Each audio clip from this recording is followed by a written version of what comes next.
Look at some of the things we have seen so far in these 7 churches. ஏழு சபைகளிலே நாம் பார்த்த காரியங்களை மீண்டுமாய் நாம் திரும்ப பார்ப்போம். Very quickly.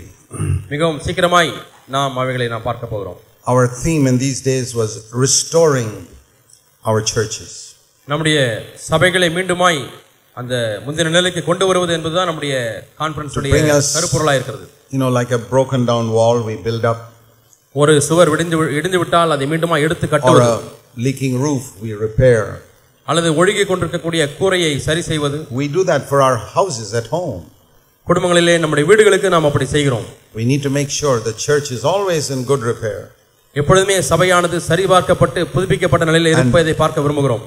These churches also Jesus was trying to repair them.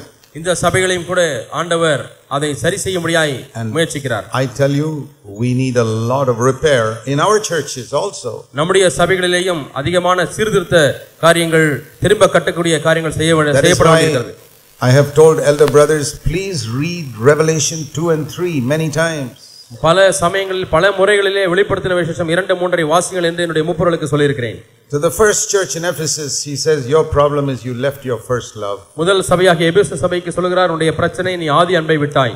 And we spent almost the whole of the first day thinking about that. முதல் நாள் முழுதுமாக நாம் அதை தியானித்து செலவு செய்தோம். That the devil tries to take us away from simple devotion to Christ. கிறிஸ்துவின் மேல் இருக்கக்கூடியதான அந்த எளிமையான பக்தியிலிருந்து நம்மை விலகச் செய்கிறான் சாத்தான். If you lose your devotion to Christ, whatever other good things you do, you're a backslider. நீங்கள் என்ன நன்மையான காரியங்கள் பலவற்றை செய்தாலும் இயேசுவின் மேல் இருக்கக்கூடிய அந்த நேச பக்தியை விட்டுவிட்டால் நீங்கள் பின்வாங்கிக் கொண்டிருக்கிறீர்கள்.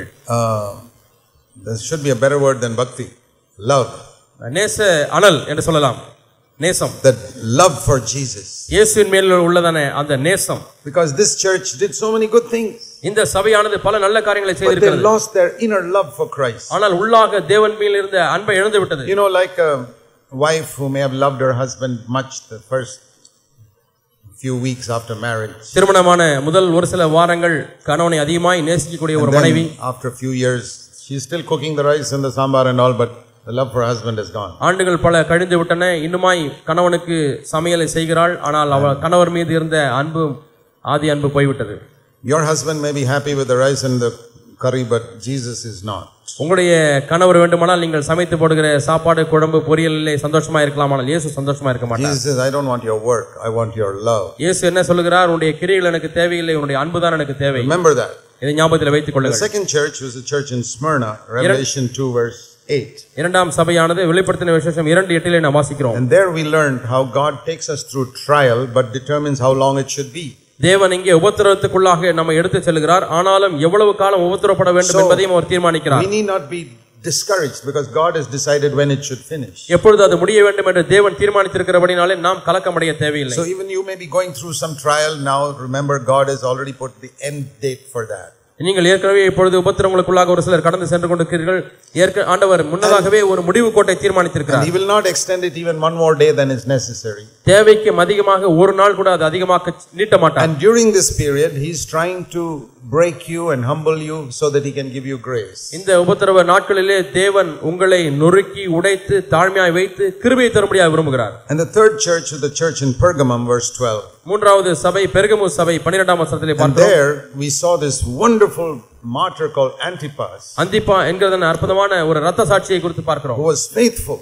அவன் உண்மையுள்ளவனாய் இருந்தான். So wholehearted that the devil said, I've got to put my throne there because this fellow is a great threat to my kingdom. இந்த மனிதன் என்னுடைய ராஜ்யத்திற்கு அச்சுறுத்தலா இருக்கிறபடினாலே என்னுடைய சிங்காசனத்தை அதன் மத்தியிலே ஸ்தாபிப்பேன் என்று சாத்தான் சொல்லக்கூடிய அளவுக்கு அந்திப்பா உண்மையுள்ள சாட்சி உள்ளவனாய் இருந்தான். We must be like that we are such a threat to the devil that the devil himself wants to come and put his throne where we live. சாத்தானே தன்னுடைய சிங்காசனத்தை வந்து நம்முடைய மத்தியிலே போடக்கூடிய அளவுக்கு சாத்தானுக்கு நாம் ஒரு அச்சுறுத்தலாக நம்முடைய வாழ்க்கை இருக்க வேண்டும். And not like how that church became after Antipas died. அந்திப்பா மரித்த பிறகு சபை சென்று விட்டது அந்த நிலையிலே நாம் இருக்க கூடாது. It went after the teaching of Balaam, which is the love of money for preaching. பணத்திற்காக பிரசங்கிக்கக்கூடிய பிலேயாமுடைய வழியிலே அந்த சபை சென்று விட்டது. Or the love of honor. அல்லது கனத்தை மீது உள்ள பற்றுதல். I don't think our elders have any love of money, but for preaching they don't preach for money, but they could be preaching for honor. நம்முடைய மூப்பர்கள் பணத்துக்காக பிரசங்கிப்பதிலே அந்த சோதனை அவர்களுக்கு இல்லை, ஆனால் கனத்துக்காக ஒருவேளை பிரசங்கிக்கலாம். So we have to be careful about that also. இதை குறித்தும் நாம் கவனமாக இருக்க வேண்டும். Then the next church is Thyatira in verse 18 of chapter 2. அடுத்த சபை தியத்தீரா சபை 2ஆம் அதிகாரம் 12ஆம் வசனம். And there the first problem is A man who is controlled by his wife. அங்கே உள்ள முதலாவது பிரச்சனை என்னவென்றால் மனைவினாலே ஆளுகை செய்யப்படக்கூடிய ஒரு கணவன் அவர் மூப்பர். There are some men like that. இது போன்ற சில ஆண்கள் இருக்கிறார்கள். They just listen to what their wife says. மனைவி என்ன சொல்கிறாளோ அதை கவனித்துக் கொண்டே இருப்பார்கள். If you are a husband like that, இது போன்ற ஒரு கணவனாய் நீங்கள் இருப்பீர்கள் என்றால், you know why these sisters are covering their head? ஏன் இங்கே சகோதரர்கள் முக்காடு போட்டுக் கொண்டிருக்கிறார்கள் என்று உங்களுக்கு தெரியுமா? You know the meaning? அதனுடைய அர்த்தம் என்ன? I am submissive to my husband. That is what they are saying. என்னுடைய புருஷனுக்கு நான் கீழ்ப்படிந்திருக்கிறேன் என்று சொல்லி தங்களுடைய தலையில முக்காடு விட்டுக் கொள்கிறார்கள். If you are submissive to your wife, நீங்கள் உங்கள் மனைவிக்கு கீழ்ப்படிந்திருந்தால் அடங்கியிருந்தால், you must bring a towel next time and put it on your head and sit here. அடுத்த முறை நீங்கள் ஒரு ஷால்வை எடுத்துக்கொண்டு நீங்கள் டவலை எடுத்துக்கொண்டு வந்து நீங்கள் முக்காடு போட்டுக்கொண்டு உட்கார வேண்டும். Say, I am submissive to my wife. I listen to her. என்னுடைய மனைவிக்கு நான் அடங்கி இருக்கிறேன், அவள் சொல்வதெல்லாம் நான் கேட்கிறேன் என்று சொல்ல வேண்டும். It's not God's plan. அது தேவனுடைய திட்டம் அல்ல. But ஆனால் it doesn't mean that you must be a dictator. நீங்கள் சர்வாதிகாரியை போல இருக்க வேண்டும் என்றும் அர்த்தம் அல்ல. I want all the husbands here to be kings in their home. இங்கே இருக்கக்கூடிய எல்லா புருஷர்களும் தங்களுடைய குடும்பத்திலே ராஜாவை போல இருக்க வேண்டும் என்று நான் விரும்புகிறேன். Do you want to be a king in your home, all you husbands? புருஷன்மார்களே, நீங்கள் எல்லாரும் உங்கள் குடும்பத்திலே ராஜாவாக இருக்க வேண்டுமா? Yes. ஆமாவா இல்லையா? Okay, I'll tell you one simple quick way to do it. அதை செய்வதற்கு தீவிரமான எளிய ஒரு வழியை சொல்கிறேன். Will you listen to me? என்னை கவனிப்பீர்களா? Treat your wife like a queen. உங்களுடைய மனைவியை ராணியை போல நடத்துங்கள். ஆம். If your wife is a queen, you will automatically become the king. உங்களுடைய மனைவி ராணியா இருந்தால் நீங்கள் ராஜா தான். Right? சரியா? So from today, இன்றிலிருந்து how are you going to treat your wife? உங்களுடைய மனைவிகளை எப்படி நடத்த போகிறீர்கள்? Not like a doby and cook. ஒரு துணி துவைக்கிற வண்ணாத்தியை போல அல்லது ஒரு சமையல்காரியை போல, producer of children, அல்லது பிள்ளைகளை உற்பத்தி செய்கிற மெஷினை போல, house cleaner, அல்லது வீடு சுத்தம் பண்ணுகிறவர்களை போல, or one who I like a aya, அல்லது ஆயாவை போல. But ஆனால் a queen, இவர்களை போல நடத்தாமல் ஒரு ராணியை போல நடத்த போகிறேன். and when she becomes a queen, அவர்கள் ராணியை போல மாறிவிட்டால் what will you become? நீங்கள் எப்படி மாறுவீர்கள்? King. Raja. Easy way to become a king. ராஜாவாகுவதற்கு எளிய வழி. Now you learned the secret. இப்பொழுது ரகசியத்தை Lord, கற்றுக்கொண்டீர்கள். from today I will not treat my wife like an aya, ஆண்டவர், இன்றிலிருந்து என்னுடைய மனைவி ஆயாவை போல நடத்த மாட்டேன், or a servant, அல்லது வேலைக்காரியை போல or a நடத்த doby, மாட்டேன், அல்லது வண்ணாத்தியை போல நடத்த or a மாட்டேன், cook, சமையல்காரியை போல நடத்த or a மாட்டேன், house cleaner, அல்லது வீடு சுத்தம் செய்கிறவளை போல நடத்த மாட்டேன், or one who has to take the blame for everything that goes wrong in the house. அல்லது வீட்டில் எந்த தவறு நடந்தாலும் அவள் தான் பழியை சுமக்க வேண்டும் என்றது போல நடத்த மாட்டேன். I'm going to treat her like a queen. நான் ராணியை போல நடத்துவேன். God bless you. தேவனை The ஆசீர்வதிப்பார். other problem here in Thyatira was immorality. இங்கே தியத்தீராவிலே இருந்த இன்னொரு பிரச்சனை என்னவென்றால் ஒழுக்கக்கேடு. And all of you young people have got to be very careful about that. வாலிபர்களே, நீங்கள் எல்லாரும் இந்த விஷயத்திலே ஜாக்கிரதையா இருக்க All you வேண்டும். young boys and girls. வாலிப தம்பிமார்களே, வாலிப There's தங்கைமார்களே, a lot of immorality in today's young people. இன்றைய வாலிப மக்கள் மத்தியிலே அதிகமான ஒழுக்கக்கேடு காணப்படுகிறது. Keep a little distance from the opposite sex. எப்பொழுதுமே எதிர்ப்பாளரோடு பேசும்பொழுது ஒரு இடைவெளி விட்டே நீங்கள் பேசுங்கள். When I was in school, நான் பள்ளியில் இருக்கும் பொழுது in the science laboratory, என்னுடைய விஞ்ஞான சோதனை சாலையிலே I sometimes used to take 2 magnets. அங்கே காந்தம் இருக்கு, 2 காந்த துண்டுகளை எடுத்துக்கொள்வேன். You know how magnets, as soon as you come close, they touch. காந்தத்தை கிட்டே கொண்டு வந்தால் அது தொட்டு விடுகிறது. So I used to try, how close can I bring it without touching? எவ்வளவு நெருக்கமாய் கொண்டு வர வேண்டும், கொண்டு வர முடியும், அதே சமயத்தில் தொட்டு விடக்கூடாது என்று நான் கொண்டு வருவேன். If I keep these magnets so far away, I can hold it. இவ்வளவு தூரம் நான் வைத்திருந்தால் நான் கையிலே பிடித்திருக்கலாம். As it gets closer, it gets more difficult because it's pulling. கொஞ்சம் கொஞ்சமாக கிட்டே வரும்பொழுது அது கஷ்டமாக இருக்கிறது, ஏனென்றால் அது ஒன்றை ஒன்று ஈர்க்கிறது. Now about 2-3 centimeters, I can still hold it. 2-3 centimetre இடைவெளி இன்னுமாய் நான் அதை பிடித்திருக்க முடிகிறது. Then I try to bring it 1 centimeter. இப்பொழுது 1 சென்டிமீட்டர் தான் இடைவெளி, அவ்வளவு தூரம் கொண்டு Let me வருகிறேன். see if I can hold it there. அங்கே வைத்து நாளை பிடிக்க முடியுமா என்று பார்க்கிறேன். Suddenly it would touch. திடீரென தொட்டு விடுகிறது. I didn't want to touch it. அது தொட வேண்டும் என்று நான் விரும்பவில்லை. I wanted to keep away. நான் அது இடைவெளி வைத்து தான் இருக்க வேண்டும் என்று விரும்பினேன். It touched. ஆனா தொட்டு விட்டது. That is how boy-girl relationships are. அப்படித்தான் ஒரு பையன் பெண்ணுடைய உறவு. You may say, no, I don't want to touch. I don't want to touch. இல்லை, நான் தொட விரும்பவில்லை என்று சொல்லி நெருக்கி செல்கிறீர்கள். If you get too close, you will touch. நீங்கள் நெருக்கமாய் வந்தால் தொட்டு விடுவீர்கள். Please remember that all your life. வாழ்க்கை முழுவதுமாக இதை ஞாபகத்தில் வைத்துக் கொள்ளுங்கள். So, keep some distance. ஆகவே இடைவெளி விட்டு நீங்கள் எப்பொழுதுமே பழகுங்கள். Don't say, Brother Zach said 5 centimeters, so I can go 5 centimeters near.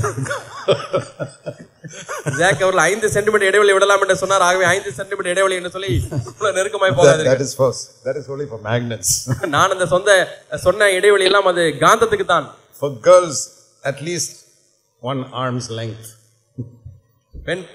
பெண்களுக்கு ஒரு கை இடைவெளி இருக்க வேண்டும். Even when you talk to them or just keep a distance. நீங்கள் பேசினாலும் கிட்ட வந்தாலும் இவ்வளவு தூரம் இருக்க வேண்டும் என்று நிச்சயித்துக் கொள்ளுங்கள். Spirit of immorality all over the world. வேசித்தன விபச்சாரத்தின் ஆவி இந்த உலகம் முழுவதுமாய் ஒழுக்கக்கேடான விதத்திலே காணப்படுகிறது. Married people can fall into it. திருமணமானவர்கள் இதிலே விழுந்து விடலாம். Don't ever get too close to someone who is not your wife. உங்களுடைய மனைவி அல்லாத எந்த ஒரு நபரிடத்திலும் நெருக்கமாய் செல்ல வேண்டாம். Don't go and tell all the problems you have with your wife to some other woman. உங்களுடைய மனைவியோடு கூட உங்களுக்கு இருக்கக்கூடிய பிரச்சனைகள் எல்லாம் போய் எந்த ஒரு ஸ்திரீயிடத்திலும் சொல்ல வேண்டாம். You best is tell it to the Lord. மேன்மையான காரியம் என்ன? ஆண்டவரிடத்திலே சொல்லுங்கள். If you want some help, go to your elder brother, but nobody else. உங்களுக்கு உதவி தேவைப்பட்டால் மூப்பரிடத்திலே செல்லுங்கள், வேறு யாரிடத்திலும் போக வேண்டாம். Otherwise you will increase the distance between you and your wife. இல்லாவிட்டால் என்ன நடக்கும்? உங்களுக்கு மனைவிக்கும் உள்ள இடைவெளி அதிகமாய் கொண்டே போகும். And God can help you to come close to your wife. மனைவியோடு நெருக்கமாக வருவதற்கு ஆண்டவர் உங்களுக்கு உதவி செய்ய முடியும். Be careful of the spirit of immorality. ஆகவே ஒழுக்கக்கேடான அந்த ஆவிக்கு ஜாக்கிரதையா இருங்கள். A lot of it in all these Tamil movies and television and everything. Tamil cinema படங்களிலேயும் டிவி காட்சிகளிலேயும் சீரியல்களிலேயும் எல்லாம் அதிகமாய் இது காணப்படுகிறது. ஆவி காணப்படுகிறது. If you keep on watching that, you'll find it very difficult to overcome that spirit. அதை நீங்கள் பார்த்து கொண்டே இருக்கக்கூடிய பழக்கம் உங்களுக்கு இருந்தால் அதை மேற்கொள்வது அதிக கஷ்டமாகிவிடும். That's like you keeping if you're a smoker, you keep cigarettes in the drawer and you say I'll overcome. No. நீங்கள் புகைப்பிடிக்கிறவர்களா இருந்தால் சிகரெட்டை டிராயர்ல வச்சு நான் இனிமே பிடிக்க மாட்டேன்னு சொல்லுவீங்க. I remember one man who used to smoke and said, brother, I'm finding it very difficult to give up smoking. ஒரு சகோதரன் புகைப்பிடித்துக் கொண்டிருந்தார். இதை புகைப்பிடிப்பது விட்டு விடுவது ரொம்ப கஷ்டமாக இருக்கிறது என்று சொல்கிறார். I said, do you have cigarettes in your drawer? உங்க டிராயர்ல சிகரெட் வச்சிருக்கீங்களா என்று கேட்டேன். Yeah, it is there. ஆமா, அங்கே இருக்கிறது. Then you'll never overcome. அப்படியானால் நீங்கள் மேற்கொள்ளவே மாட்டீர்கள். First of all, you throw that away. முதலாவது அந்த சிகரெட்டை எடுத்து தூக்கி எறியுங்கள். So don't go near temptation. ஆவே சோதனைக்கு அருகாமலே செல்ல வேண்டாம். Then in chapter 3 verse 1 you read about the church in Sardis. 3ஆம் அதிகாரத்திலே சர்தை சபையை குறித்து வாசிக்கிறோம். And their problem was, we just spoke about it this morning, about having a name that we are alive before people. நாம் காலையிலே பார்த்தது போல உயிருள்ளவன் என்று பெயர் கொண்டிருந்தோம். மக்களுக்கு முன்பாக நீ செத்தவனாய் இருக்கிறாய். Only wanting the elder brothers to think I'm all right. மூப்பர் மட்டும் நான் நன்றாக இருக்கிறேன் எண்ணினால் போதும். What is the use your elder brother thinking you're all right? நீங்கள் நன்றாக இருக்கிறீர்கள் என்று உங்கள் மூப்பர் எண்ணினால் அதனால் என்ன பிரயோஜனம்? What is the use brother Zach thinking you're all right? நீங்கள் நன்றாக இருக்கிறீர்கள் என்று சகோதரர் ஜாக் எண்ணுவதால் என்ன பிரயோஜனம்? You think I'm going to sit on the judgment seat in the final day? கடைசி நாளிலே நான் நியாயத்தில் உட்கார போகிறேனா? இல்லை. I'll be standing in the queue along with you. உங்களோடு கூட நானும் அந்த வரிசையில் நிற்க போகிறேன். Jesus is going to sit there. இயேசுதான் அங்கே நியாயாசனத்தில் உட்கார போகிறார். Think about that. அதை குறித்து live before his judgment seat. அவருடைய நியாயாசனத்துக்கு முன்பாக வாழ கற்றுக்கொள்ளுங்கள். Sometimes I use my imagination. சில சமயத்தில் என்னுடைய கற்பனையை நான் பயன்படுத்துகிறேன். All of us have used our imagination for many filthy things in the old days. பழைய காலங்களிலே அசுத்தமான காரியங்களுக்காக நம்முடைய சிந்தையை கற்பனை திறனை பயன்படுத்தி இருக்கிறோம். Now don't shut that down, but use it for some good things. இப்பொழுது அதை அப்படியே மூடி போட வேண்டாம். நன்மையான காரியங்களை கற்பனை பண்ணுவதற்கு பயன்படுத்துங்கள். Here is one thing I use it for. இங்கே ஒரு காரியத்துக்காக நான் பயன்படுத்துகிறேன். I sometimes close my eyes and I imagine I'm standing at the judgment seat of Christ. நான் கண்களை மூடிக்கொண்டு நியாயாசனத்துக்கு முன்பாக நிற்பது போல கற்பனை செய்கிறேன். And one by one he's calling people. அவர் ஒன்றரை பின் ஒன்றாக ஜனங்களை அழைக்கிறார். And he's saying, this is wrong, you didn't set this right. நீ இப்படி வாழ்ந்தா இது தவறு அது தவறு என்று சொல்கிறார். One by one then my turn comes. ஒவ்வொருவராக போய் கொண்டே இருக்கிறார்கள். என்னுடைய முறை வருகிறது. And the Lord takes my sheet. என்னுடைய பேப்பர் எடுக்கிறார். Nothing. ஒண்ணுமே இல்லை. You're okay. நீ நன்றாக இருக்கிறாய். I say, Lord, that's what I want. ஆண்டவரே, இதுதான் எனக்கு வேண்டும் என்று சொல்கிறேன். How can I have that? அதை எப்படி நான் பெற்றுக்கொள்ள முடியும்? One verse. ஒரு வசனம். Please remember this verse all your life. வாழ்க்கை முழுவதுமாய் இந்த வசனத்தை ஞாபகத்தில் வைத்துக் கொள்ளுங்கள். If you do it in the final day, the Lord will say there's nothing wrong with you. இதை நீங்கள் செய்வீர்கள் என்று சொன்னால் கடைசி நாளிலே உன்னிலே எந்த குறையும் இல்லை என்று சொல்லி ஆண்டவர் சொல்வார். 1 Corinthians 11 1 கொரிந்தியர் 11ஆம் அதிகாரம் verse 31. 31ஆம் வசனம். 1 Corinthians 11:31. 1 கொரிந்தியர் 11ஆம் அதிகாரம் 31ஆம் வசனம். If we judge ourselves rightly, we will not be judged. நம்மை நாமே நிதானித்து அறிந்தால் நாம் நியாயந்தீர்க்கப்படும். Now, if you judge yourself rightly, in the final day you will not be judged. இப்பொழுது சரியாய் உங்களை நிதானித்து நியாயந்தீர்த்துக் கொண்டால் நியாயத்தீர்ப்பு நாளிலே உங்களுக்கு நியாயத்தீர்ப்பு இல்லை. I want to obey that verse. இந்த வசனத்துக்கு நான் கீழ்ப்படிய விரும்புகிறேன். Lord, I'm going to obey that verse. ஆண்டவரே, இந்த வார்த்தைக்கு கீழ்ப்படிய வேண்டும். Every day ஒவ்வொரு நாளும் I'm going to judge myself rightly. ஒவ்வொரு நாளும் ஆண்டவரே சரியாய் என்னை நியாயந்தீர்த்துக் கொள்வேன். And if I judge myself rightly every day, ஒவ்வொரு நாளும் என்னை நான் சரியாய் நியாயந்தீர்த்துக் கொண்டால், your promise is, உம்முடைய வாக்குத்தத்தம் என்ன? I will not be judged. நான் நியாயந்தீர்க்கப்பட The மாட்டேன். Lord looks at the record, nothing. அந்த பதிவு ஏட்டை எடுத்து பார்ப்பார், ஒன்றுமே இல்லை. Because I judged myself every day. ஏனென்றால் ஒவ்வொரு நாளும் என்னை நானே நியாயந்தீர்த்துக் கொண்டேன். When somebody said something about me, யாராவது என்னை பார்த்து ஏதாவது சொன்னால், even if it is my enemy, என்னுடைய சத்துருவா இருந்தாலும் சரி, I don't ask who said it. யார் சொன்னா இத என்று நான் கேட்கவே மாட்டேன். Sometimes when somebody criticizes you, உங்களை யாராவது குறை சொன்னால், விமர்சித்தால், say who said it? யார் சொன்னது? Is it an enemy of mine? என்னுடைய சத்துரு சொன்னானா? Then I won't listen to it. அப்படியானா நான் கேட்க மாட்டேன். I don't do that. நான் அப்படி செய்வதில்லை. I don't ask who said it. யார் இதை சொன்னார் என்று நான் கேட்பதே இல்லை. If I get a letter, and I get many letters criticizing me, என்னை குறை சொல்லி பல கடிதங்கள் எனக்கு வருகிறது, என்னை விமர்சித்து வருகிறது. I don't say who said it. Is it my enemy? இது யார் சொன்னார், என்னுடைய சத்துருவா என்று கேட்பதில்லை. I ask only one question. ஒரே ஒரு கேள்வியை கேட்கிறேன். Lord, is it right? ஆண்டவரே, இது சொல்லப்பட்டது சரியா? Do you know that sometimes your enemies will tell more truths about you than your friends? உங்களுக்கு தெரியுமா, சில சமயங்களிலே உங்கள் நண்பர்களை காட்டிலும் உங்களுடைய பகைவர்களே உங்களை குறித்ததான சரியான உண்மையை சொல்வார்கள். It's true. உண்மைதான். Your friends will only praise you. உங்களுடைய நண்பர்கள் உங்களை முகஸ்துதி செய்வார்கள். Your enemies are the ones who will tell you the truth about yourself. உங்களை குறித்து உண்மையை உங்களுடைய சத்துருக்கள் தான் சொல்வார்கள். So if you don't listen to your enemies, உங்களுடைய சத்துருக்களுக்கு நீங்கள் செவி கொடுக்கவில்லை you may என்றால், not discover certain truths about yourself. உங்களை குறித்த சில உண்மையை நீங்கள் கண்டுபிடிக்க முடியாது. I listen to all. If I get a critical letter, I read it. என்னை விமர்சிக்கக்கூடிய கடிதம் வந்தால் நான் எல்லாவற்றையும் I படிக்கிறேன். may read it twice. 2 முறை படிப்பேன். Those who praise me, I may not even read fully. என்னை புகழ்ந்து எழுதுகிறவர்களை அந்த கடிதம் முழுதுமாக கூட வாசிக்க மாட்டேன். It's not necessary. தேவையில்லை. But those who criticize me, ஆனால் என்னை விமர்சிக்கிறவர்கள், குறை சொல்லுகிறவர்கள், read every sentence. அதில் ஒவ்வொரு வாக்கியத்தையும் நான் வாசிக்கிறேன். I don't get condemned by it. அதை குறித்து நான் குற்ற உணர்வு அடைவதில்லை. He may be hating me like a lot of people hated Jesus. அநேகர் இயேசுவை பகைத்தது போல அவர் என்னை பகைக்கலாம். I take it before the Lord. ஆனால் அதை நான் தேவனுக்கு முன்பாக எடுத்து I செல்கிறேன். say, Lord, I know that my enemies will tell more truth about me than my friends. ஆண்டவரே, என்னுடைய நண்பர்களை காட்டிலும் என்னுடைய சத்துருக்கள் தான் என்னை குறித்து அதிக உண்மையை சொல்ல முடியும். Please show me, is there anything right in what he says? ஆகவே இவர் சொல்லுகிற காரியத்தில் ஏதாவது சரியாக இருக்கிறதா எனக்கு காண்பியும் ஆண்டவரே. Then I want to judge myself. என்னை நானே நியாயந்தீர்க்க விரும்புகிறேன். I have done that for many years. அநேக ஆண்டுகளாக அப்படி செய்திருக்கிறேன். And I feel like someone who's had a nice bath. I'm so clean. நான் அப்படி செய்த உடனே நன்றாக குளித்தது போல ஒரு புத்துணர்ச்சி எனக்கு கிடைக்கிறது. The enemy only gave me the soap to clean my body. என்னை சுத்தம் செய்வதற்கு என்னுடைய உள்ளத்தை சுத்தம் செய்வதற்கு சோப்பு கொடுத்தவர் யார்? என்னுடைய சத்துரு. Thank you very much. நன்றி சகோதரர், நன்றி. Supposing enemy sends you some very expensive soap one day. ஒரு நாளிலே உங்களுடைய சத்துரு, உங்களை பகைக்கிறவர் நல்ல சோப்பு உங்களுக்கு அனுப்புகிறார் பார்சல்ல. ரொம்ப costly soap, foreign soap. You get angry? உங்களுக்கு கோபம் வருமா? Thank you very much. ரொம்ப நன்றி. That's how we should take these letters. அப்படித்தான் நாம் இந்த கடிதங்களை எடுத்துக்கொள்ள வேண்டும். I can cleanse myself. ஆண்டவரே, என்னை நானே சுத்திகரிக்க முடிகிறதே. Clean. நான் விடுதலையாகி விட்டேன், சுத்தமாகி விட்டேன். Let him do with wrong motive, but it worked out for my good. அவர் தவறான உள்நோக்கத்தோடு கூட செய்யலாம், ஆனால் என்னுடைய வாழ்க்கையில சரியான ஒரு காரியத்தை அது செய்து விட்டதே. The next chapter 3 we read about the church in Philadelphia.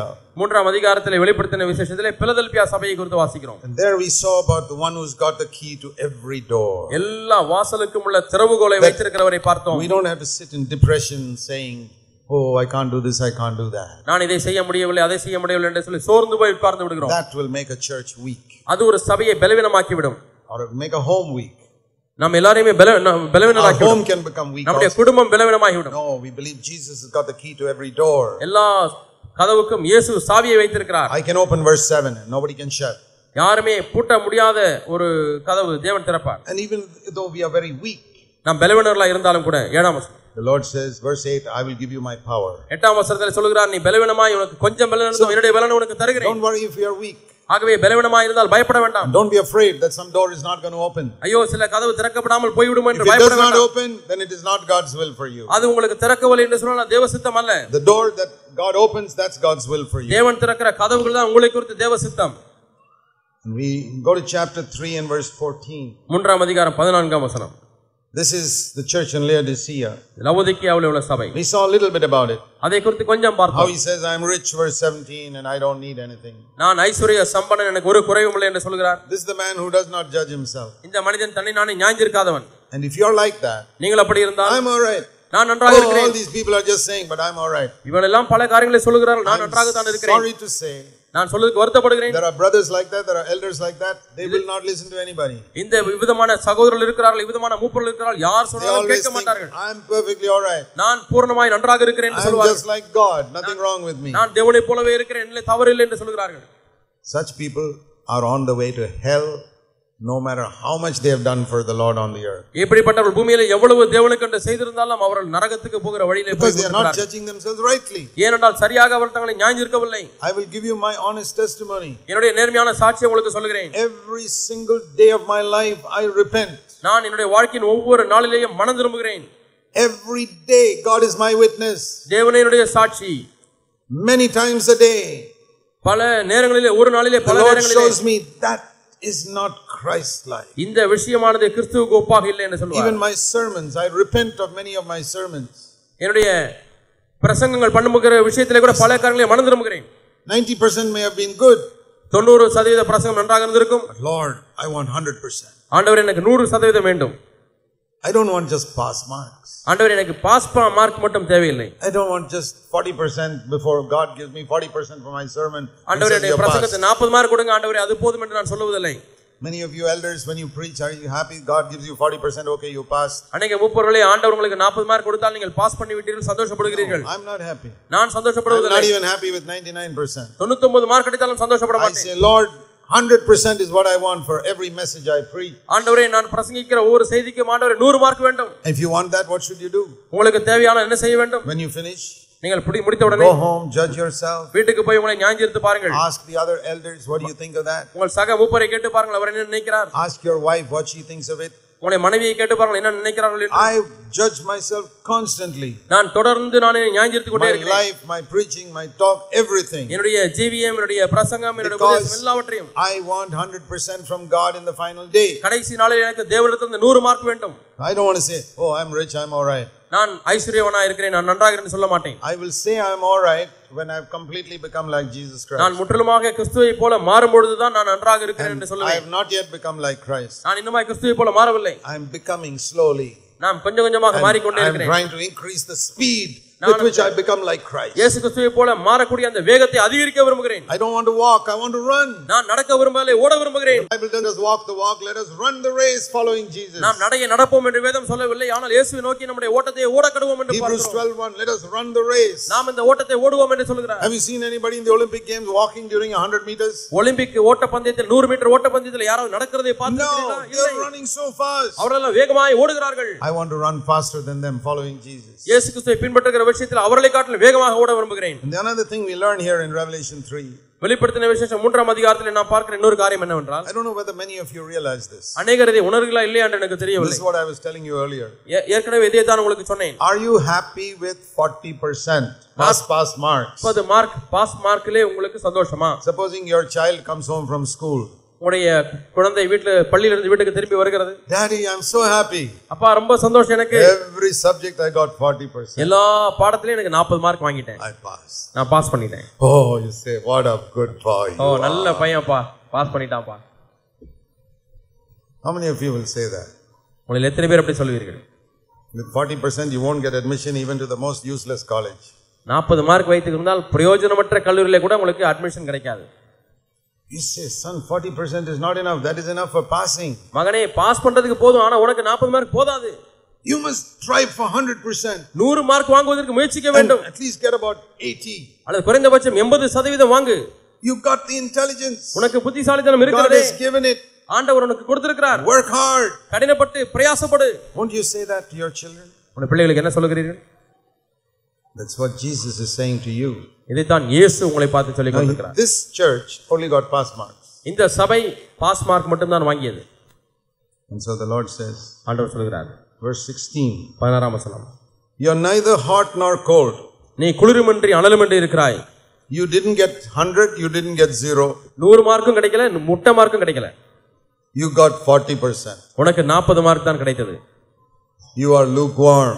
நீ வெதுவெதுப்பாய் இருக்கிறாய்.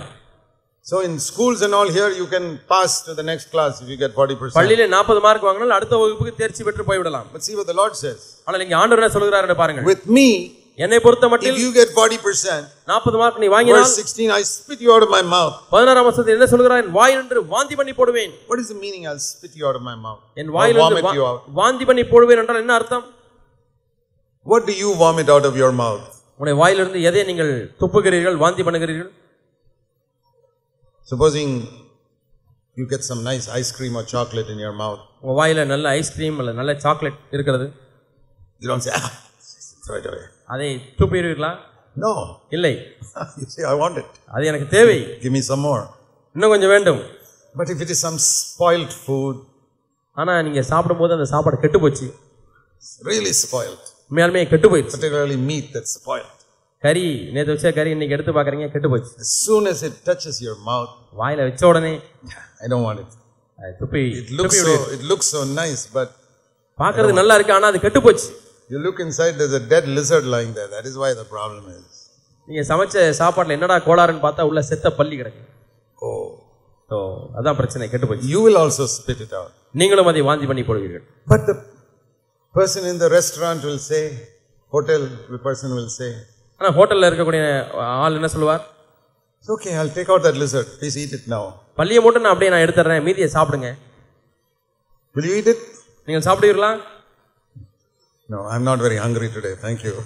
ரொம்ப தேங்க்ஸ், நான் அவ்வளவு பசி இல்ல, நான் சாப்பிட்டு வந்தேன் என்று சொல்வீர்கள். You lost all your hunger as soon as you saw the lizard inside that. பல்லியை பார்த்த உடனே பசி எல்லாம் பறந்து ஓடி விட்டது. And you can say to the Lord, Lord, it's only one small bad habit I've got. ஆண்டவரே, ஒரே ஒரு கெட்ட பழக்கம் தான் ஆண்டவரே, பல்லி மாதிரி. The rest of the curry is good.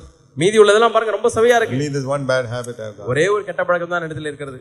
The Lord says, I want you to be hot, நீ அனலாயிரு அல்லது குளிராயிரு. Verse 18. 18ஆம் வசனம். I want you to be either cold or hot. நீ ஒன்று இருந்தாய் அனலாயிரு, இல்லாவிட்டால் குளிராயிரு. You can get 100 or 0. I don't want all this 40%. நீ வாங்கினா 100 mark வாங்க அல்லது 0 மார்க் வாங்கு, 40 எல்லாம் வாங்க வேண்டாம். That's what the Lord says. That means all of my life must be on fire for God. அதனுடைய பொருள் என்னவென்றால் என்னுடைய ஜீவியம் முழுவதுமாக தேவனுக்கு அக்கினி பிழம்பாய் இருக்க வேண்டும். I think some of you were like that when you were converted many years ago. அநேக ஆண்டுகளுக்கு முன்பாக உங்களிலே ஒரு சிலர் மனம் திரும்பின நாட்களில் அப்படி இருந்தீர்கள். You didn't know so much of the Bible those days. அந்த நாட்களில் வேதம் அவ்வளவாக உங்களுக்கு தெரியவில்லை. You didn't have all the knowledge that you have today. இன்றைக்கு இருப்பது போல வேத அறிவு அன்றைக்கு உங்களுக்கு இல்லை. But your sins were forgiven. ஆனால் உங்கள் பாவங்கள் மன்னிக்கப்பட்டது. Jesus had come into your heart. இயேசு உங்களுடைய உள்ளத்திலே வந்திருந்தார். And remember those days? அந்த நாட்களை எண்ணி பார்க்க முடிகிறதா? You didn't want any money from anybody. யாரிடத்திலும் எந்த பணம் எனக்கு தேவையில்லை என்று சொன்னீர்கள். You didn't care what your monthly salary was. உங்களுடைய மாத சம்பளம் எவ்வளவு என்று கவலைப்படவில்லை. You were on fire for Jesus. இயேசுவுக்காக அக்கினியா வாழ்ந்தால் போதும். You wanted to give out tracts, you wanted to witness to people. நீங்கள் மக்களுக்கு எப்படியாவது துண்டு பிரதியை கொடுத்து ஜனங்களுக்கு சாட்சி சொல்ல வேண்டும் என்று விரும்பினீர்கள். And you wanted to live for the Lord. ஆண்டவருக்காக வாழ வேண்டும் என்று விரும்பினீர்கள். You never went to the cinemas. நீங்கள் சினிமாவுக்கு போகவில்லை. You had no time for television. TV பார்ப்பதற்கு நேரம் இல்லை. You were reading the Bible. நீங்கள் வேதத்தை வாசித்துக் கொண்டே இருந்தீர்கள். What has happened today? இன்றைக்கு என்ன நடந்தது? Oh brother, I'm busy. I don't have time to read the Bible. வேதம் வாசிக்கிறதுக்கு நேரம் இல்ல பிரதர், ரொம்ப பிஸியா இருக்கேன் பிரதர். You're not busy. நீங்க பிஸியாக இல்லை. You know, I sometimes tell people, நான் சில சமயத்திலே மக்களிடத்திலே சொல்கிறேன், you want me to pray that God will teach you how to get time? உங்களுக்கு நேரம் கிடைப்பதற்கு எப்படி ஜெபிக்க வேண்டும் என்று நான் சொல்லட்டுமா? You say you're very busy, you don't have time to read the Bible. வேதம் வாசிக்கிறதுக்கு நேரமே இல்ல, பிஸியா இருக்கேன், ரொம்ப இந்த வேளை அந்த வேளை வந்துருது என்று சொல்கிறீங்களே, உங்களுக்கு சொல்லட்டுமா? Shall I pray that God will teach you how you can make time every day? ஒவ்வொரு நாளும் நேரத்தை எப்படி உண்டாக்குவது என்பதை தேவன் உங்களுக்கு கற்றுக்கொள்ள முடியாது, ஜெபிக்கட்டுமா? Before I pray that, I'll tell you what I'm going to pray. ஆனால் அப்படி உங்களுக்காக ஜெபிப்பதற்கு முன்பதாக என்ன ஜெபிக்க போகிறேன் என்று சொல்ல போகிறேன். Tell me whether I should pray like that. நான் சொன்னதுக்கு அப்புறம் அப்படி ஜெபிக்கட்டுமா வேண்டாமான்னு சொல்லுங்க. I'll say, Lord, this man says he's very busy, he has no time. ஆண்டவரே, இந்த மனிதர் தான் ரொம்ப பிஸியாக இருப்பதாகவும் தனக்கு நேரம் இல்லை என்றும் சொல்கிறார். Please make one of his children sick and put in the hospital. ஆண்டவரே, அவங்களுடைய பிள்ளைகளை ஒரு பிள்ளை வியாதிப்பட்டு ஆஸ்பத்திரியில் அட்மிட் ஆகட்டும். And then let us see whether he says, no, I have no time to go to the hospital. ஆஸ்பத்திரிக்குலாம் போறதுக்கு டைமே இல்லை, ரொம்ப பிஸியா இருக்கேன்னு சொல்றாரா இல்லையான்னு பாப்போம். No. All of a sudden he'll find time in the middle of all his busy work to go to the hospital. இப்ப பார்த்தா அவருடைய பிஸி வேலைகளுக்கு மத்தியிலே ஆஸ்பத்திரி போவதற்கு நேரம் கிடைக்கிறது. He say, no brother, don't pray like that. I don't want that. சகோதரர், எனக்கு அப்படி ஜெபிச்சிர வேண்டாம், நான் அதெல்லாம் தேவையில்லை என்று சொல்கிறீங்களா? I say, I'm not going to pray like that. I never pray that people should be sick. I only pray that people should be healed.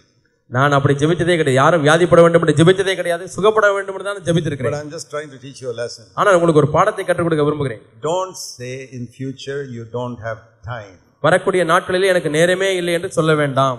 Speak the truth. சத்தியத்தை பேசுங்கள். I am not interested in reading the Bible. வேதத்தை வாசிப்பதில் எனக்கு விருப்பம் குறைந்து போய்விட்டது, விருப்பம் இல்லை என்று சொல்லுங்கள். I've got some interesting program on television. ஏனென்றால் டிவியிலே உள்ள நிகழ்ச்சிகளை கவனிப்பதற்கு எனக்கு விருப்பம் வந்து விட்டது. I have to go to that house and tell them the latest gossip I heard from somewhere. கடைசியாக கேட்ட புறங்கூறுதலை அந்த வீட்டுக்கு போய் சொல்ல வேண்டும், நகைச்சுவையான காரியங்களை. ஆகவே நான் நேரமில்லை. And they are all waiting for me regularly because I am the regular person who takes gossip everywhere. நான் தான் எல்லாருக்கும் போய் இந்த புறங்கூறுதலை எல்லாம் போய் பகிர்ந்து கொடுக்கிற ஆள். ஆகவே எல்லாரும் காத்து கொண்டிருக்கிறாள் நான் எப்போ வருவேன் என்று. So when I was newly converted, I knew no gossip. I had no time for that. ரட்சிக்கப்பட்ட புது அந்த நாட்களிலே எனக்கு புறங்கூறுதல் என்றால் என்ன என்று தெரியாது, புறங்கூறுவதற்கு எனக்கு நேரமும் இல்லை. Now I am in the church for 10 years. I get so much news. இப்போ சபையிலே 10 வருடங்களா இருந்து விட்டேன், எவ்வளவோ தகவல்கள் எனக்கு வந்து கொண்டே இருக்கிறது. I can write a whole newspaper with all the news in the church. சபையிலே எங்கேயும் அங்குமாய் கேள்விப்படக்கூடிய செய்திகள் எல்லாம் சேகரித்து ஒரு பெரிய செய்தித்தாளே வெளியிட முடியும். Don't say you don't have time to read the Bible. வேதத்தை வாசிப்பதற்கு நேரமில்லை என்று சொல்ல வேண்டாம். You become lukewarm. நீ வெதுவெதுப்பாய் மாறி You are விடுவாய். not on fire for God.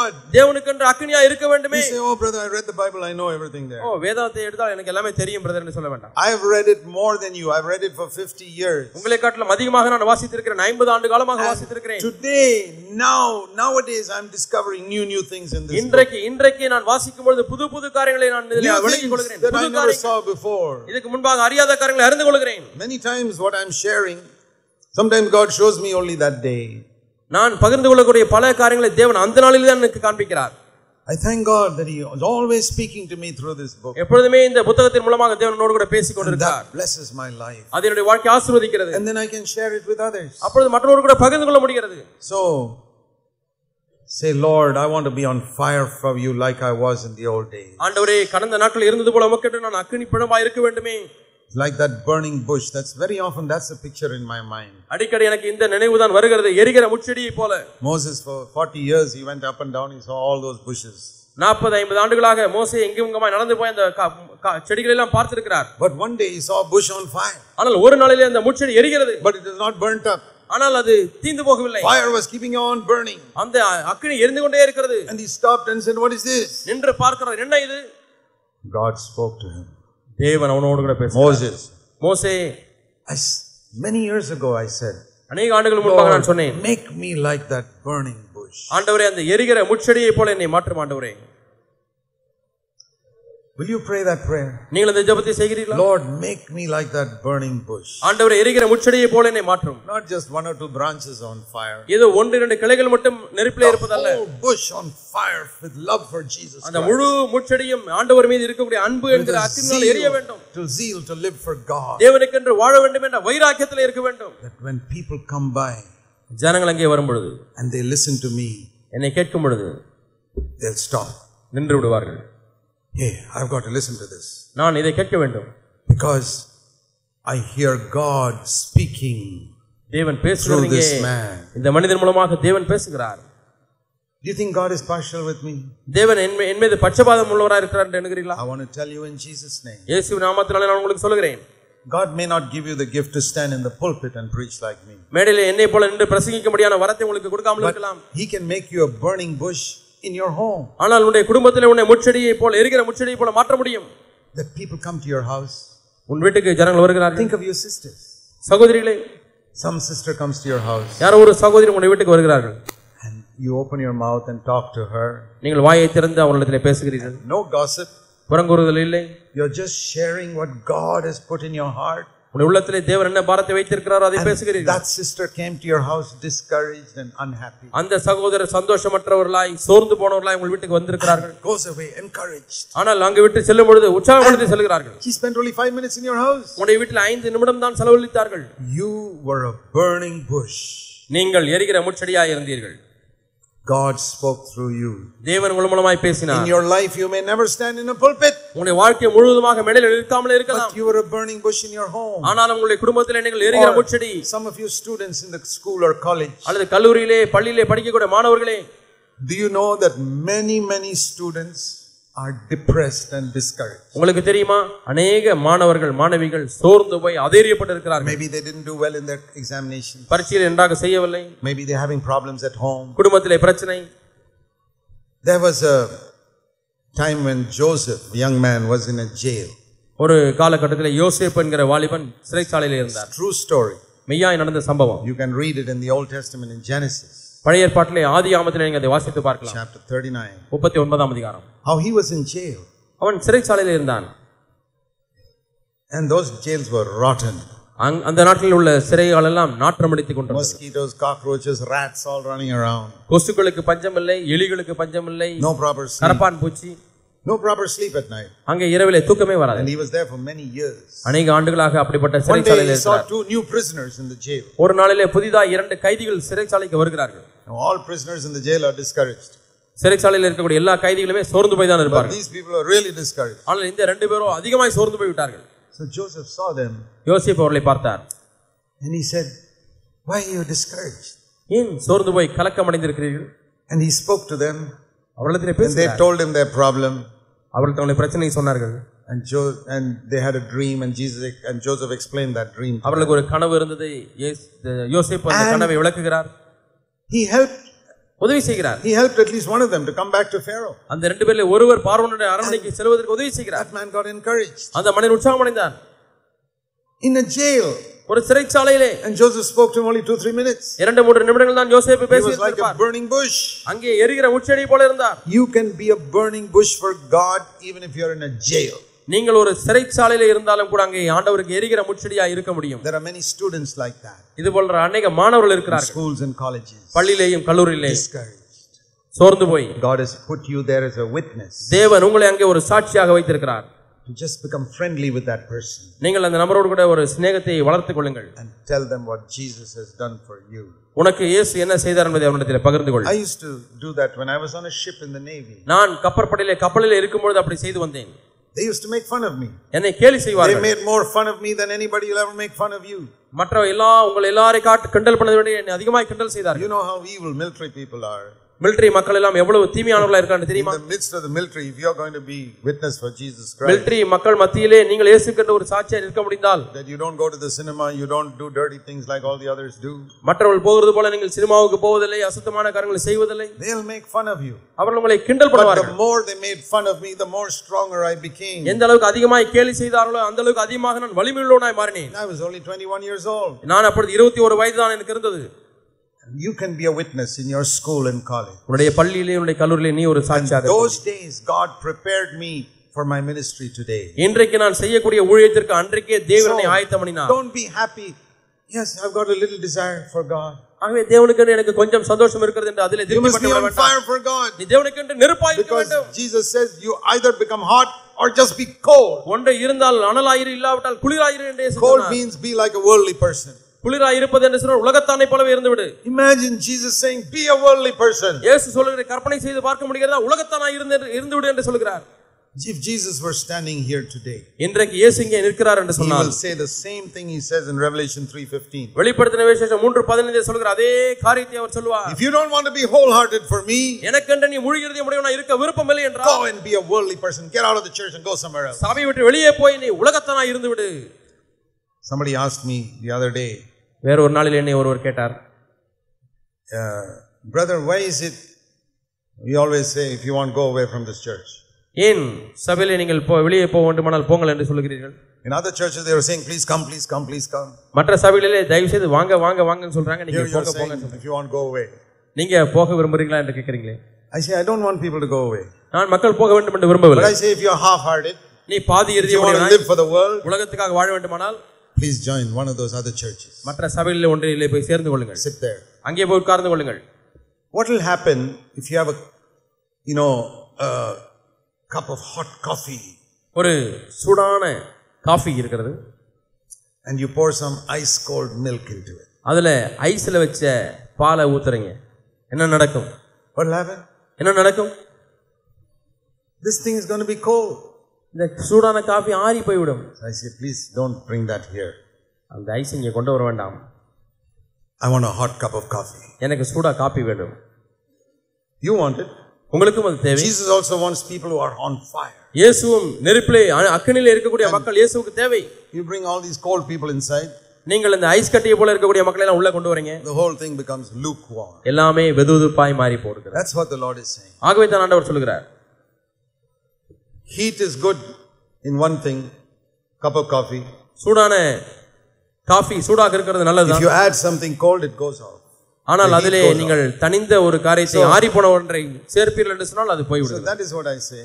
இதைத்தான் நான் சொல்லுகிறேன். If you are not wholehearted for God, நீங்கள் தேவனுக்கு முழு இதயமுடன் இல்லையா? Brother and sister, அருமையான சகோதர சகோதரி, please find some other church. வேறொரு சபையை கண்டுபிடிங்கள். Go and find some lukewarm people and go and sit there. வெதுவெதுப்பாய் இருக்கக்கூடிய மக்களை கண்டுபிடித்து அங்கே போய் உட்கார்ந்து கொள்ளுங்கள். If you want to be a gossiper, நீங்கள் புறங்கூறுகிறவராக இருக்க வேண்டுமானால் find some other church and go and sit and gossip as much. வேறொரு சபையிலே போய் உட்கார்ந்து கொண்டு புறங்கூறி கொண்டே இருங்கள். But if you want to love Jesus with all your heart, ஆனால் இயேசுவை முழு இதயமாய் நேசிக்க வேண்டுமா? you want to live a pure life, சுத்தமான வாழ்க்கை வாழ வேண்டுமா? you want to be free from all sin, எல்லா பாவத்திலிருந்து விடுதலையாக வேண்டுமா? you want to live a holy life, பரிசுத்த வாழ்க்கை வாழ வேண்டுமா? then this is the place for you. இதுதான் உனக்கென்று ஏற்ற இடம். So we're not telling everybody to go. அவ எல்லாரும் போங்கள் என்று நாம் சொல்லவில்லை. We're saying all the lukewarm people go. வெதுவெதுப்பாய் இருக்கிறவர்களே நீங்கள் போங்கள் என்று சொல்கிறோம். Because Jesus says, if you're lukewarm, I'll spit you out of my mouth. நீ வெதுவெதுப்பானவனாய் இருந்தால் என் வாயினின்று வாந்தி பண்ணி போடுவேன் என்று இயேசு சொல்கிறார். I was not the first person to say that. நான் இதை சொல்வதற்கு முதல் ஆள் அல்ல. Jesus says, spit it out of, I'll spit you out of the church. நான் உன்னை சபையிலிருந்து வாந்தி பண்ணி போடுவேன் என்று இயேசு சொல்கிறார். Have you read that? அதை வாசித்திருக்கிறீர்களா? Not because you're worldly. நீ உலகத்தானா இருக்கிறபடினாலே அல்ல. Cold means worldly. வெதுவெதுப்பு என்று சொன்னால் குளிர் என்று சொன்னால் உலகத்தான். Say in chapter 3 verse 16. 3ஆம் அதிகாரம் 16ஆம் வசனத்தில் என்ன வாசிக்கிறோம்? 16. 16ஆம் வசனம். He doesn't say because you're cold I'll spit you out of my mouth. நீ குளிரா இருக்கிறபடினாலே வாந்தி பண்ணி போடுவேன் என்று சொல்லவில்லை. No, you're not cold. நீ குளிராக இல்லை. You're not worldly. நீ உலகத்தனாக இல்லை. But you're not on fire for Jesus Christ. அதே சமயத்தில் நீ இயேசுவுக்கென்று அக்கினியாகவும் இல்லை. You're sort of half and half. பாதி இதிலே பாதி அதிலே பாதி. You don't keep on living in sin like these worldly people. உலக மக்களைப் போல பாவம் செய்து கொண்டே இருப்பதில்லை. You're not going and watching cinemas every day. ஒவ்வொரு நாளும் சினிமா பார்ப்பதில்லை. It's once in a while. போதாவது சினிமா பார்க்கறீங்க. A little bit of worldliness. கொஞ்சம் உலகத்தனம். That is lukewarmness. இதுதான் வெதுவெதுப்பு. What does the Lord say? ஆண்டவர் என்ன சொல்கிறார்? I don't care which church you sit in. எந்த சபையிலே உட்கார்ந்து இருக்கிறாய் என்பது எனக்கு ஒரு பொறுப்பு அல்ல. I belong to Christian fellowship. நான் கிறிஸ்துவ ஐக்கியத்தில் உட்கார்ந்து இருக்கிறேன்னு சொல்றேன். Revelation 3:16. வெளிப்படுத்தின விசேஷம் 3:16. If you are lukewarm, I'll spit you out of my mouth. நீ வெதுவெதுப்பாய் இருந்தால் வாயினின்று வாந்தி பண்ணி போடுவேன். Many people say Brother Zachman is preaching all these strange doctrines. சகோதரர் ஜாக் அவர்கள் இந்த வினோதமான உபதேசங்களை பிரசங்கிக்கிறார் என்று சொல்கிறார்கள். This is a strange doctrine what's written here.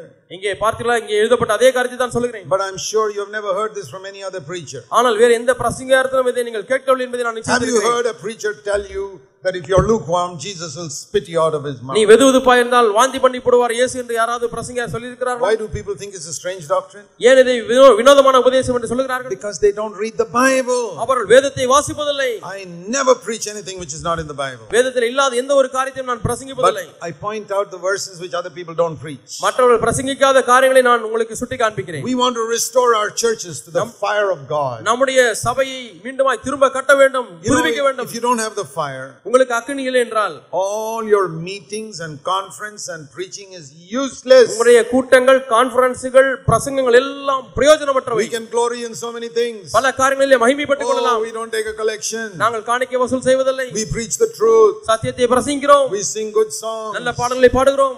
And our sisters are dressed modestly. எங்களுடைய சகோதரர்கள் தகுதியான வஸ்திரத்தை அணிகிறார்கள். That's like the Old Testament tabernacle. அது பழைய ஏற்பாட்டு ஆசரிப்பு கூடாரத்தை போல. Everything is according to the pattern. எல்லாமே அந்த முறையின்படியா இருக்கிறது. The pillars are the right size. அந்த ஒவ்வொரு தூணும் சரியான அளவில் இருக்கிறது. Curtains are the correct size and color. அங்கே இருக்கக்கூடிய திரைகள் எல்லாம் சரியான நிறத்திலேயும் சரியான அளவின்படியும் இருக்கிறது. Only one thing is missing in the tabernacle. ஒரே ஒரு காரியம் தான் ஆசரிப்பு கூடாரத்தில் இல்லை. The fire of God is not there. தேவனுடைய அக்கினி அங்கே இல்லை. What's the use of that? உடைய பிரயோஜனம் என்ன? When the fire of God was not on the tabernacle, தேவனுடைய அக்கினி அந்த ஆசரிப்பு கூடாரத்தில் இல்லை என்றால், or in the temple, அல்லது தேவாலயத்தில் இல்லை என்றால், that was the proof that God is not there. தேவன் அங்கே இல்லை என்பதற்கு அதுதான் அத்தாட்சி. It was like a man with 10 fingers, 10 toes, ஒரு மனிதன் 10 விரல்கள் இருக்கிறது, 10 கால் விரல் இருக்கிறது, 2 eyes, 2 ears, 2 கண்கள், 2 காதுகள், everything, எல்லாமே இருக்கிறது, but no breath, ஆனால் சுவாசம் இல்லை, dead. மரித்து விட்டான். What is the use counting the fingers of a dead man? ஒரு மரித்து போன ஒரு ஆளுக்கு விரல்கள் சரியாக இருக்கிறதா எண்ணி பார்ப்பதில் என்ன பிரயோஜனம்? What's the use counting, seeing if all our doctrines are right? உங்களுடைய உபதேசங்கள் எல்லாம் சரியானவைகளா இருக்கிறதா என்று சோதித்து பார்ப்பதில் என்ன பிரயோஜனம்? Is there பிரயோஜனம்? life there? அங்கே ஜீவன் இருக்கிறதா? Is the fire of God on the tabernacle? தேவ அக்கினி ஆசரிப்பு கூடாரத்தில் இருக்கிறதா? Is the bush burning? அந்த முட்செடி எரிகிறதா? Or is it like all the other bushes in other places? அல்லது மற்ற இடங்களில் இருக்கக்கூடிய மற்ற முட்செடிகளை போல காணப்படுகிறதா? Dear brothers and sisters, அருமையான சகோதர சகோதரிகளே, we want to restore the church not just to a pattern.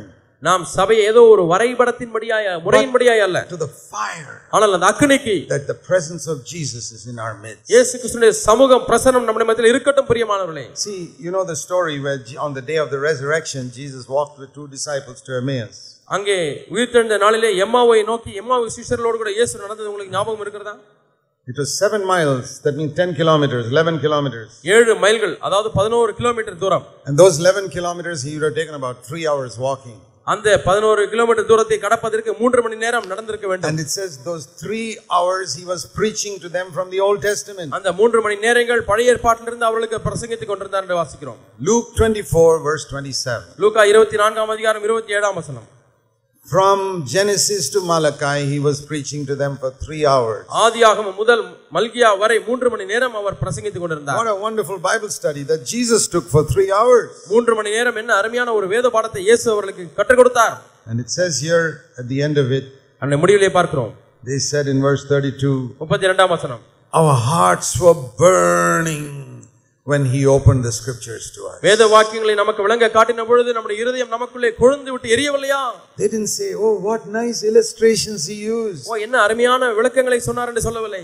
Oh what a nice outline he gave for the Bible study. Bible ஸ்டடிக்காக வேத பாடத்துக்காக எவ்வளவு அழகான ஒரு வரைமுறையை கொடுத்தார் என்று சொல்லவில்லை. இல்லை, our hearts were burning when he spoke. அவர் பேசின பொழுது நம்முடைய உள்ளம் கொழுந்து விட்டு எரிந்தது. That's how it must be in every meeting of our church. நம்முடைய சபையில் உள்ள ஒவ்வொரு கூட்டமும் அப்படித்தான் இருக்க வேண்டும்.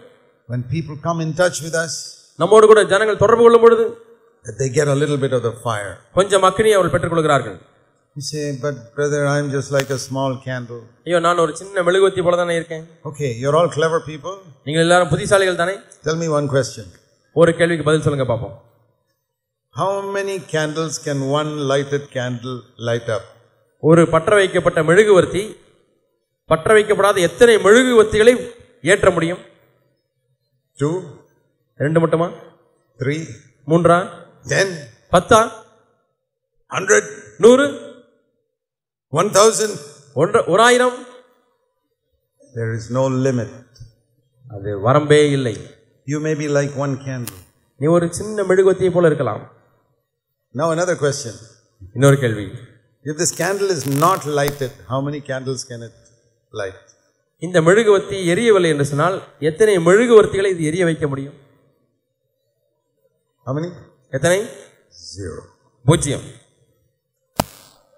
So don't say, oh, I'm just a small little candle. நான் ஒரு சின்ன மெழுகுவர்த்தி தான் என்று சொல்ல வேண்டாம். One by one, you can set other people on fire. ஒன்றன் பின் ஒன்றாக மக்களை நீங்கள் அக்கினி ஏற்றி வைக்க முடியும். When I started sharing God's word when I was 21 years old, 21 வயதாக இருக்கும் பொழுது நான் தேவ வார்த்தையை பகிர்ந்து கொள்ள ஆரம்பித்தேன். I never preached to crowds like this. நான் இது போன்ற பெரிய கூட்டங்களுக்கு பிரசங்கிக்கவில்லை. First of all, I did not know the Bible so much. முதலாவதாக வேதம் எனக்கு அவ்வளவாக தெரியாது. I used to go sit in a home நான் ஒரு குடும்பத்திலே போய் உட்கார்வேன். of people who knew less than me. என்னை விட குறைந்த வேத அறிவு உள்ளவர்கள். And there would be 3 people in that home. அந்த குடும்பத்துல 3 பேர் தான் இருப்பாங்க. And I would sit there and share. நான் அங்கே உட்கார்ந்து பகிர்ந்து கொள்வேன். That's how I started. இப்படி தான் நான் ஆரம்பித்தேன். Every week I will go to that room. ஒவ்வொரு வாரமும் வாரந்தோறும் அந்த குடும்பத்துக்கு போய் teach them. அவளை வேத வசனத்தை போதித்து Today, இன்றைக்கு after 50 years, they are still following the Lord. That family. 50 ஆண்டுகள் கழித்து அந்த குடும்பம் இன்னுமாய் தேவனை பின்பற்றுகிறது. You never know. Just by little don't look for big crowds. Just visit one home and encourage them. பெரிய கூட்டத்தை எதிர்பார்க்க வேண்டாம். ஒரு சிறு வீட்டுக்கு ஒரு குடும்பத்துக்கு போய் அவர்களை உற்சாகப்படுத்துங்கள். There's one more thing I want to show you in Revelation 3. வெளிப்படுத்தின விசேஷம் 3ஆம் அதிகாரத்தில் இன்னும் ஒரு காரியத்தை காண்பிக்க விரும்புகிறேன். லவோதிக்கா சபைக்கு ஆண்டவர் சொல்கிறார். Verse 21. 21ஆம் வசனம். He who overcomes, I will grant him to sit down with me on my throne, even as I also overcame and sat down with my Father on his throne. நான் ஜெயங்கொண்டேன் பிதாவுடைய சிங்காசனத்திலே உட்கார்ந்தது போல ஜெயங்கொள்கிறவன் எவனோ அவனும் என்னுடைய சிங்காசனத்தில் என்னோடு கூட உட்காரும்படிக்கு அருள் செய்வேன். God wants us to be overcomers. நாம் ஜெயங்கொண்டவர்களாக இருக்க வேண்டும் என்று தேவன் விரும்புகிறார். Jesus is speaking to you. இயேசு உன்னோடு கூட தான் இப்பொழுது பேசிக் கொண்டிருக்கிறார். Overcome as I overcame. நான் ஜெயங்கொண்டது போல நீயும் ஜெயங்கொள். Jesus overcame the world. இயேசு இந்த உலகத்தை ஜெயித்தார். He says you must also overcome the world. நீயும் உலகத்தை ஜெயிக்க வேண்டும் என்று சொல்கிறார். If we allow him to come into us, அவர் நமக்குள்ளாக வரும்படியாக நாம் அனுமதித்தால் many people think, how can I overcome? நான் எப்படி ஜெயித்தேன் என்று சொல்வார். Let's first look at John 16:33. முதலாவது யோவான் 16ஆம் அதிகாரம் 33ஆம் வசனத்தை பார்ப்போம். What did Jesus overcome? இயேசு எதை ஜெயித்தார்? John 16:33. யோவான் 16:33. Be of good cheer, last part. I have overcome the world. திடன் கொள்ளுங்கள், நான் உலகத்தை ஜெயித்தேன் என்று சொல்கிறார். He overcame the world. அவர் உலகத்தை ஜெயித்தார். What is the world? உலகம் என்றால் என்ன? 1 John chapter 2. 1 யோவான் 2ஆம் அதிகாரம். We want to know what Jesus overcame. இயேசு எதை ஜெயித்தார் என்று நாம் அறிந்து கொள்ள விரும்புகிறோம். When he said he overcame the world, we don't know what the world is. உலகத்தை மேற்கொண்டேன் என்று சொன்னால் உலகம் என்றால் என்ன என்று நமக்கு தெரியவில்லை. He didn't overcome Caesar and the Roman armies. அங்கே உள்ள ராயனையும் ரோம போர்ச்சவர்களை மேற்கொள்ளவில்லை. That is not the world he was talking about. அவர் பேசுகிற உலகம் இது அல்ல. There's something, a spiritual world that he overcame. அவர் ஆவிக்குரிய உலகத்தை அவர் மேற்கொண்டார். What is that spiritual world? அந்த ஆவிக்குரிய உலகம் என்றால் என்ன? 1 John chapter 2. 1 யோவான் 2ஆம் அதிகாரம். Verse 16. 16ஆம் வசனம். This is what Jesus overcame. இதை தான் இயேசு Jayamkondar. All that is in the world is this. உலகத்திலே உள்ளவைகள் எல்லாம் இவைகள் தான். Lust of the flesh, மாம்சத்தின் இச்சை, lust of the eyes, கண்களின் இச்சை, and the pride of life. ஜீவனத்தின் பெருமை. Say, Lord, did you have to fight against pride? ஆண்டவரே, பெருமைக்கு விரோதமாக நீர் போராட வேண்டியதா இருந்ததா? Yes, he was tempted like us. ஆம், நம்மை போல அவர் சோதிக்கப்பட்டார். And he never became proud. ஒரு காலம் அவர் பெருமை அடையவில்லை. Lord, did you have to overcome the lust of the eyes? ஆண்டவரே, நீர் கண்களின் இச்சையை போராட வேண்டியதா இருந்ததா? You, நீரா? such a holy person. இவ்வளவு பரிசுத்தமான நபர் நீரா? Yes, I was tempted like you. உன்னை போலவே நானும் சோதிக்கப்பட்டேன். But I never sinned even for 1 second. ஒரு வினாடி கூட நான் பாவம் செய்யவில்லை. Did you have to overcome the lust of the flesh? மாம்சத்தின் இச்சையை நீர் மேற்கொள்ள வேண்டியதா இருந்ததா? Yes. ஆம். I overcame the world. நான் உலகத்தை ஜெயித்தேன். Desires that came into my mind, I said no. என்னுடைய மனதிலே எழும்பின விருப்பங்களுக்கு இல்லை என்று சொல்லிவிட்டேன். Have you ever been tempted to worship Satan? சாத்தானை வணங்குவதற்கு எப்பொழுதாவது நீங்கள் சோதிக்கப்பட்டிருக்கிறீர்களா? Anybody here tempted to worship Satan? யாராவது இங்கே சாத்தானை வணங்குவது முடியாது நான் சோதிக்கப்பட்டேன் சொல்லுவீர்கள் இருக்கிறீர்களா?